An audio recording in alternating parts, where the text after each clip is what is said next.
absolutely shocking. Tonight we have very serious questions. Why would Lisa Bloom do this? Is it dirty politics at play and part of the larger effort to undermine and destroy Donald Trump's campaign at the time? And will Bloom's actions make it harder for all the real victims of sexual misconduct to come forward in the future? We will cover all of that and more in tonight's Breaking News Opening Monologue.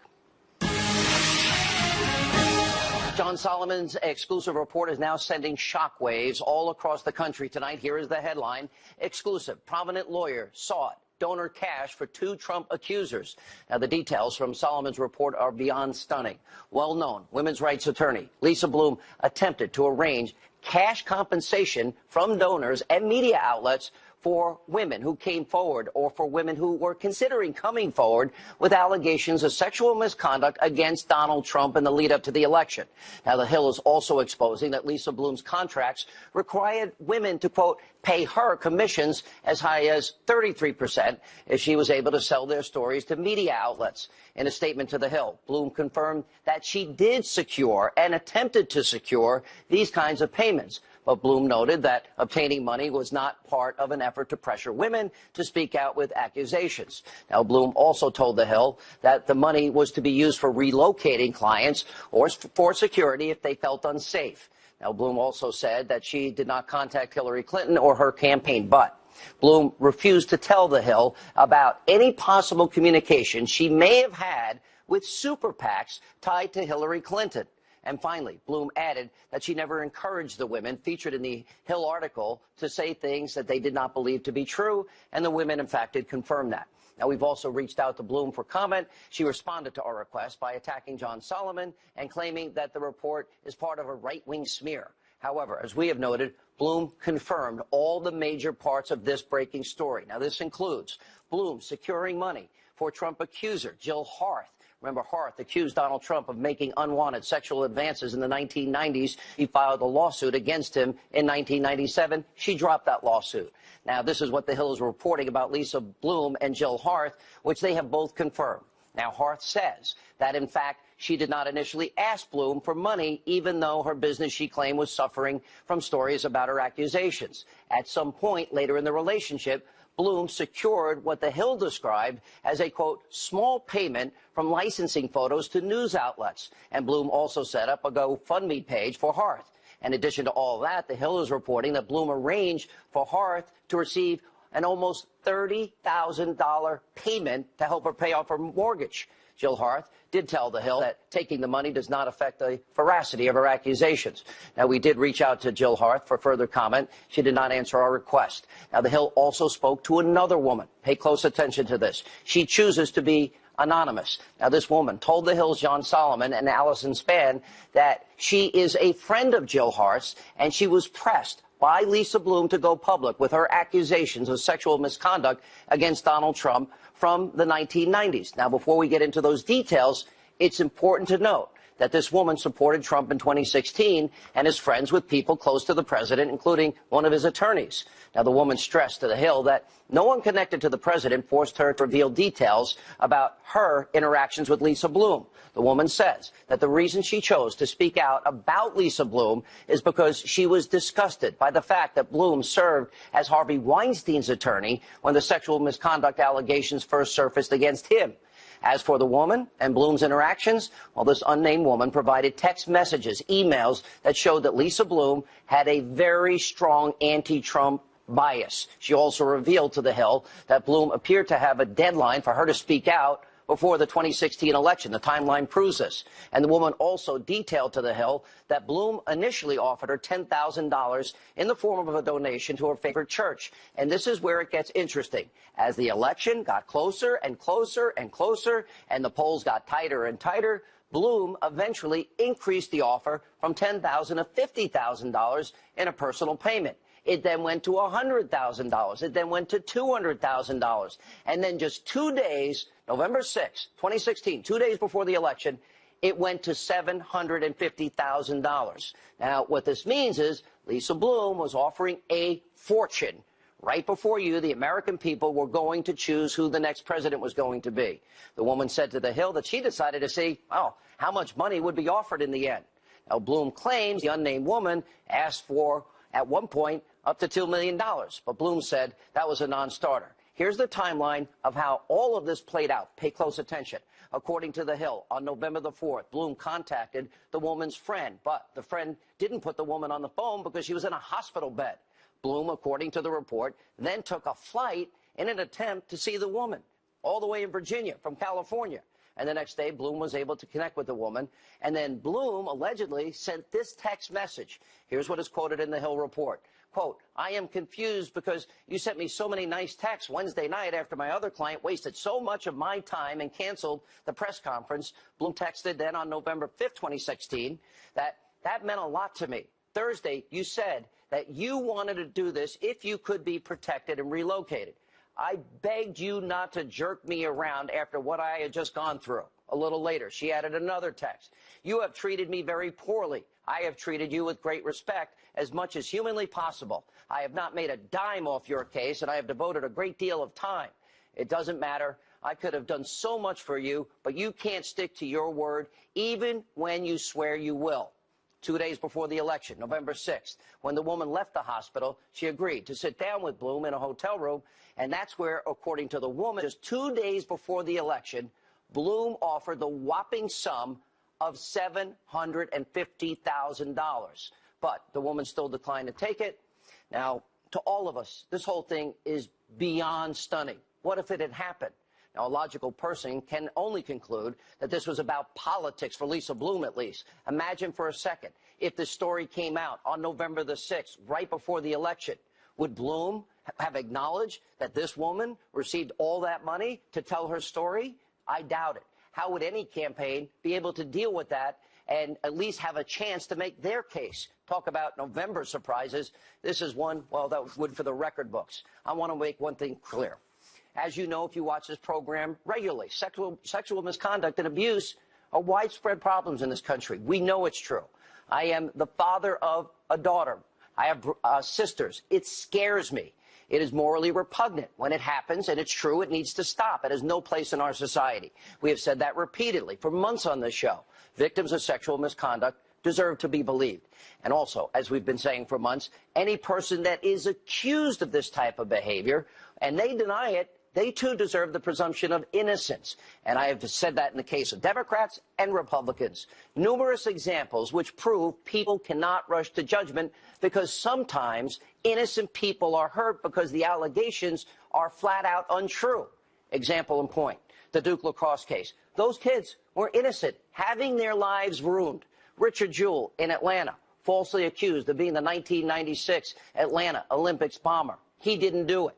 Remember Ferguson, Missouri, Michael Brown, the mantra, hands up, don't shoot. That was all a lie. Also, Freddie Gray in Baltimore, the media told you that those cops would be convicted. None of them were. However, what Lisa Bloom reportedly did or attempted to do cannot be discounted. Bloom claims to be a champion of women's rights and a voice for the voiceless, yet, according to The Hill, she did secure a cash payment for Jill Harth that helped pay off the mortgage and arranged another, at least attempted to, huge payment for a different woman. Now, this is the same Donald Trump that Bloom displayed a hatred for that is reported in The Hill. And all of this raises very serious questions, not only about Lisa Bloom and her motivations here, but other issues. How is the public to deal with this? Was Lisa Bloom really interested in helping women here? Or was the real goal, as you can see through the timeline and the money going up and up and up and the push to the election, was this about stopping Donald Trump from winning the White House? And why was Bloom in contact with donors? What donors? Who are they? And were they tied in any way to Hillary Clinton?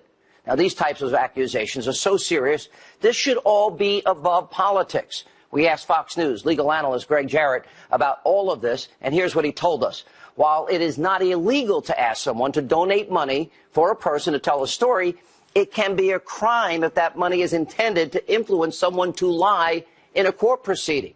It raises another question. Lisa Bloom said she vetted these women. But my question is, okay, how carefully did you vet it? Show us the information. We'd like to see the vetting that took place. I'd like to see the evidence, the date, the times, specific examples. What has been uncovered by The Hill here is huge because it appears to fit a much larger pattern of attacks against the president. We've told you about the 5 destroy Trump forces that are working around the clock to damage, delegitimize, and destroy this president. We've also have been reporting on, unlike the rest of the destroy Trump media, all the attempts to take this president down. For example, the surveillance, unmasking of Trump and associates by the Obama administration. We have the Clinton bought and paid for fake news, Russian propaganda salacious dossier. They wanted that to be used to influence the election.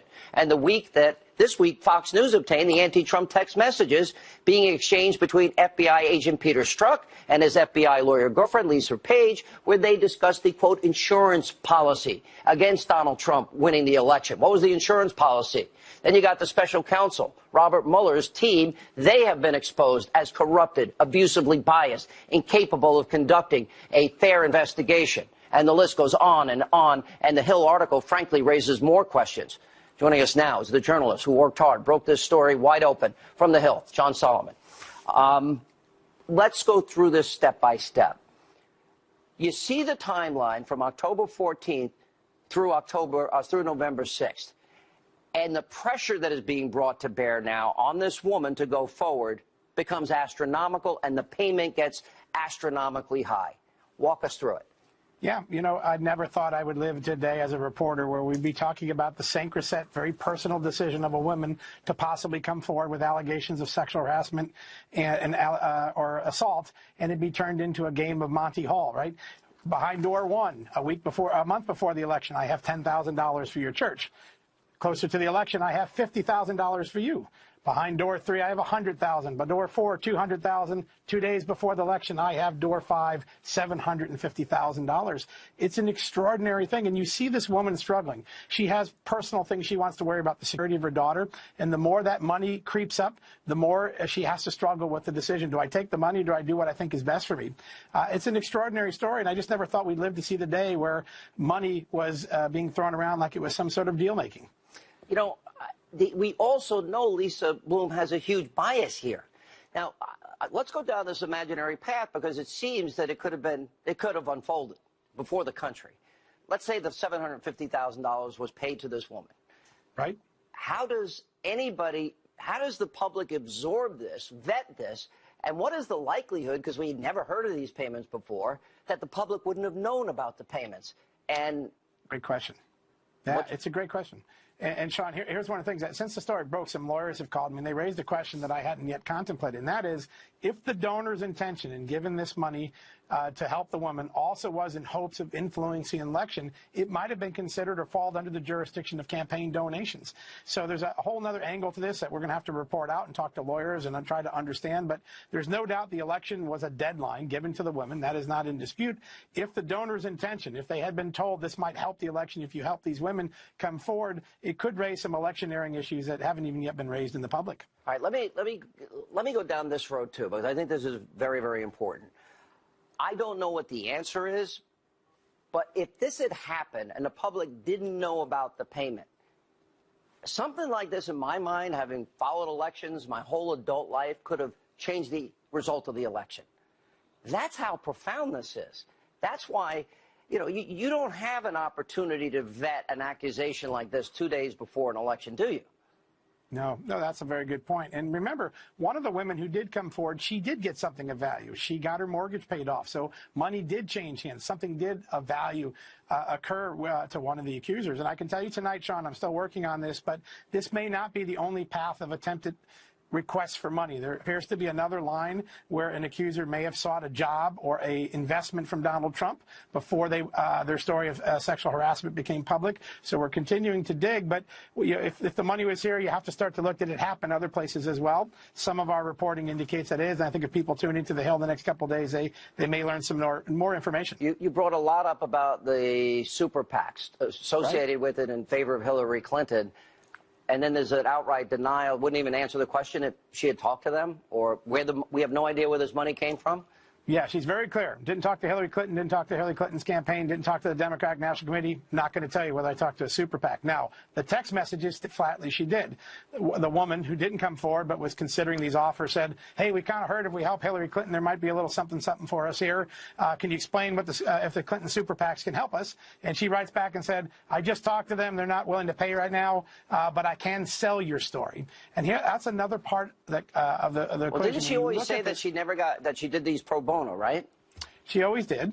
And what you learned that pro bono really meant, I get 33% commission if I sell your story to the media. And you begin to think a woman's very painful story, concerns about their own well-being coming out and doing this, and it's a commodity. It's a commodity being sold. Okay. So I have heard all these rumors, I guess a lot of people have, about some tapes that may be out there. Have you heard anything about that? And my last question, what's next as this story? I assume more will be coming.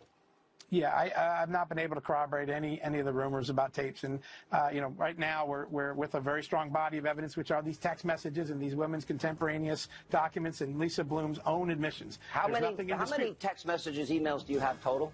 Hundreds. Will you release all of them just completely so people can read it? We'd have to talk to the sources. I mean, we have our arrangement with them, but we'll be reporting more on them as time goes along. Okay. Unbelievable story. John Solomon, thank you. Thanks, Sean. Appreciate it. When we come back, more reaction to this explosive story by John Solomon. And later, we will talk to President Trump's attorney, Jay Sekulow, about this, also about Jim Comey, Peter Strzok, the exoneration before investigation of Hillary Clinton, and how that can be untangled. Straight ahead. This program is brought to you by IBM. You to the power of IBM. Hey. With more reaction to John Solomon's explosive report from the Hill, we have Fox News legal analyst Greg Jarrett, also Fox News contributors Tammy Bruce, Jessica Tarlov, and also U.S. trial attorney Rebecca Rose Woodland. Let me start with the panel here. When you see the urgency that you go from 10,000 to 50,000 to 100,000 to 200,000 to 750,000, as we now count down 5, 4, 3, 2 days till the election, what if it was paid? What impact could that possibly have on an election? What does it say if somebody decides to take money to come out with a story? How's the public to absorb that? The problem here I see is that attorneys cannot go solicit clients. So this woman was a client. You can't solicit them to be compensated for a possible lawsuit. Now, these women were supposedly going to come out, supposedly, for this alleged harassment and pursue claims against the then President-elect Trump, and now he's the president. During an election cycle, it doesn't make sense, Sean, because it's unethical. We have very restrictive rules as attorneys. To a point that if you do pay and compensate people, there could be criminal repercussions. So I can't quite understand why there was, first it was 10,000, it went up to 750,000 for one of the alleged victims. To what? For what? She claims it was for compensation for them for security, but the reality is you cannot insure your clients with any money. Mm-hmm. Jessica, what's your reaction to this? I think it's a Lisa Bloom problem for sure. I know we've talked a lot about the Me Too movement and making sure that we believe women. What if it came out 2 days before the election? What if that came out? Right now, I think we're up to 19 accusers. We were at 16 before last week. So it's not all of that. Jessica, this isn't politics. I want to know because when women are treated horribly, I want the people that are responsible held accountable. But when you see the money rising and an urgency and a political agenda behind this, that should scare every single person that would think about ever running for office if these types of operations exist. Wouldn't you agree? Absolutely. Look what happened to Chuck Schumer last week. There was a fake complaint against him where he was, able to go out. They did the research. They showed he wasn't even in the location. Look at the Duke lacrosse case. Look at the UVA case. 100%. But that doesn't mean that there aren't hundreds, thousands of women across this country who have legitimate claims. I think Lisa Bloom made a huge mistake. You're not answering my question. What if it came out 2 days before? I'll go to Tammy Bruce. Well, look, this is the problem, that we even have to have this conversation. For me, we know that it's the veracity that is of the women that is very often questioned about what they want or what their agenda is and what their motives are. When you've got something this corrupt going on, it hurts women who have legitimate cases because it's setting the stereotype right in front of everyone at every single level. So even though you may have a legitimate claim, you suddenly do have to wonder when it comes to motive, What is someone willing to say for $750,000? Can you trust the woman in saying what it is that she's been saying? Did that really happen to her? That's always Can you answer that question? Well, but see, Your own question. Well, this is always what women have been accused of. The problem is, I think this is unique when you have someone like Lisa Bloom, as we've seen, who's been using, in the Weinstein case, Rose McGowan alleged that she was offered money to retract her accusations. So when you've got something like this in such the forefront, it will reinforce the negatives for women who have every right to be heard. But this is why this exists. And I think, but certainly it doesn't discredit all of the women who let's get everybody in here. President Trump. But that you even have to say that, in fact, it puts a shadow over every single one of them. Let me disagree. For every woman who does it, it casts a shadow. So she's offered all this, but then she decides the woman's in the hospital and she's not responding to her text. In the hospital, Lisa Bloom flies out to Virginia. Oh, from the West Coast. All right. Then the exchange takes. I'm confused because you sent me so many nice texts Wednesday night after my other client wasted so much of my time and canceled the press conference. She texted, this is November 5th. We're 3 days now out of the election. That meant a lot to me Thursday. You said you wanted to do this if you could be protected, relocated. I begged you not to jerk me around after what I had just gone through. And then she adds, you have treated me very poorly. I have treated you with great respect as much as humanly possible. I've not made a dime off your case, and I have devoted a great deal of time. It doesn't matter. I could have done so much for you, but if you can't even stick to your word, you swear you will. Awful. Greg Jarrett?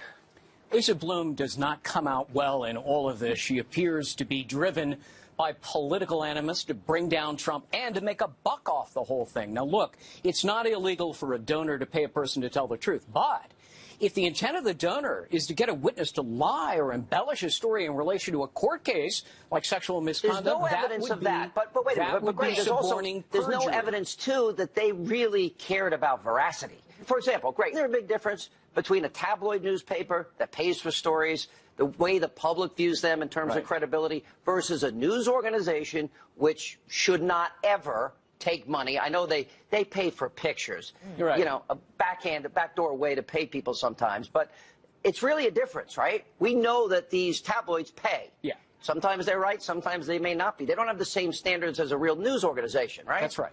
Look, in the O.J. Simpson murder case, the key witness in that case who saw him fleeing the scene was never called to the witness stand because she sold her story to the tabloids and prosecutors knew she'd be shredded on the witness stand.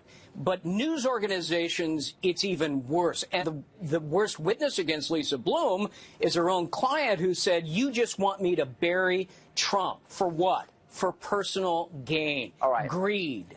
Let me have an exit questions from everybody. To me, I believe this is going to have a profound impact on these issues going forward. Quickly, how big an impact? A huge impact. Now, it discredits the women who come forward and don't want to be paid. This makes it seem like everyone's getting paid for a story, and most of these women really were affected, and they don't want to be paid. I'm not talking about What if it happened to a Democratic presidential candidate you like, Jessica? I think it would be just as terrible, and I think Lisa Bloom has done everyone a disservice. If the voting public doesn't hear that money was paid, is that fair, or should there be a law against that? I don't write statutes, but I think no, I said should there be. I didn't ask if you write them. Should it be a law? It sounds like there should be as much information, as much transparency as possible. 2 days before an election, somebody makes an all of allegation, these women Tammy, made does the public have a right to know in that case? I think the public has a right to know as much as possible, but let me tell you, this is also just what we do know now. Who knows what else was occurring? If this has actually come to the surface, you can imagine what the iceberg is under the tip. Greg, so if it's your presidential candidate 2 days before the election? It's reprehensible. It's unconscionable. And now all the women represented by Lisa Bloom or Trump accusers have had their credibility diminished, if not absolutely ruined. I don't think the majority of Americans think that. I think people watching this will think that because of what was just said. In the future. I agree with Tammy. I do, too. This is going to be... Guess I'm odd man out. All right. Coming up, Attorney General Jeff Sessions says he is taking seriously the concerns being expressed about demoted DOJ official Bruce Orr, of course, his wife. We'll tell you about that. Will Sessions appoint a second special counsel? President Trump's attorney, Jay Sekulow, will weigh in on that and more straight ahead.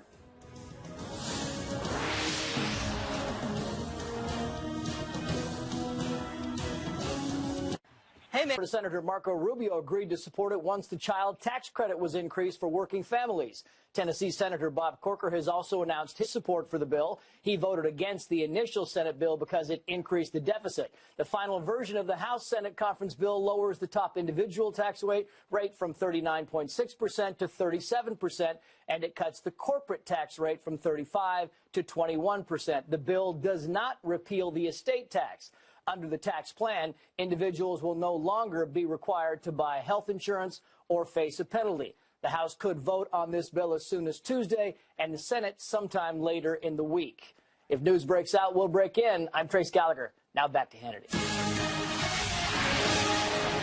What do you have to say about Trump's legal team calling for another special counsel? This one specifically about Bruce Orr, an official here, and his meetings with Fusion GPS, and his wife having worked with Fusion GPS, and would you consider such a special counsel? We're going to take seriously the concerns that have been expressed. I just would say to you, Deputy Rosenstein has testified before the Congress again just yesterday, and we want to be open with them. That was the Attorney General, Jeff Sessions, earlier today, telling reporters that he will take seriously the calls for a second special counsel to investigate the connection between the DOJ and Fusion GPS. Joining us now, he is the head of the American Center for Law and Justice and the President's Counsel. Jay Sekulow is with us. All right, I don't only want one for this. I want one, on the dossier, Fusion GPS. He's meeting with them, Bruce Orr. His wife works for them, doing anti-Trump research in the lead-up to the campaign.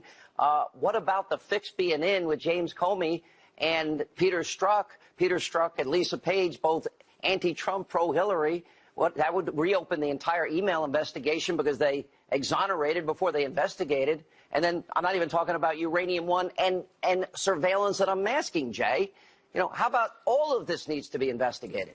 Well, the last you mentioned is something, they're all serious, but the last one you mentioned, the idea that it may well be that this dossier put together by Fusion GPS and Christopher Steele and now Bruce Orr's wife, whom Bruce Orr, of course, was fourth-ranking official at the Department of Justice, may serve as the basis upon which a FISA warrant was issued. Remember, that first time they went for that FISA warrant, it was turned down. Then they get it later. Was it based on this? And if it was based on this, you're talking about the fruit of the poisonous tree. This whole idea that this would somehow, it could even exist within our system of justice, frankly, is astonishing. But Sean, you look at these interconnections, and this is really serious to the operation of justice. That's what's at stake here. So it's possible that Hillary Clinton's and then Hillary Clinton's campaign, and she's controlling the DNC, according to Donna Brazile, that her bought and paid for Russian propaganda dossier with all the salacious details, that could have been used to issue a FISA warrant against candidate Trump, President-elect Trump, and his entire team. Now, legally speaking, if that happened, wouldn't that render any information that they received out of that under false pretenses? Yeah, any illegal pretenses? Yes, if in fact, and there's a lot of chatter about this, if in fact the FISA warrants were issued based on this unverified, as James Comey said, salacious dossier, which we know there's no verification of any of it, nothing in it is correct. If that in fact was the basis upon which the FISA warrant was issued, well then of course you have a constitutional issue, which is, can the evidence derived from that FISA warrant, which resulted in unmasking, be admissible? And I think the answer clearly would be no. Next question. So it does raise a very, very serious specter of constitutional issues, criminal procedure issues. And I think it puts, look, this whole unmasking scandal is a scandal in and of itself. But to put it in perspective, if it was based on that dossier, what have we come to? What has the court system allowed itself to get to? Do you agree with my analysis based on the May 2nd or early May draft by James Comey and then also edited by Peter Strzok, the anti-Trump guy that worked in the FBI that was involved in all these cases?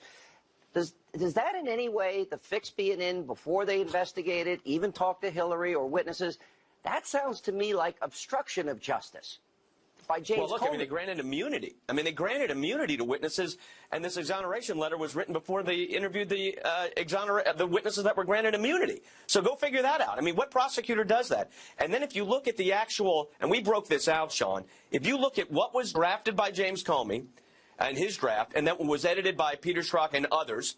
You look at things like, there was a big discussion, remember, the whole basis upon which this whole email situation came to light was the fact that the server was not secured, that it was located in a townhouse in Colorado. In James Comey's original draft, when talking about the seriousness of this, he says, this is especially concerning because all of these emails were housed on servers not supported by full-time security staff, like those found at the department and agencies of the United States government. That was omitted from the final report. He wrote it, and then someone took that out. And that was the basis upon which this whole matter started in the first place. All right. Now, let me go back to our top story tonight.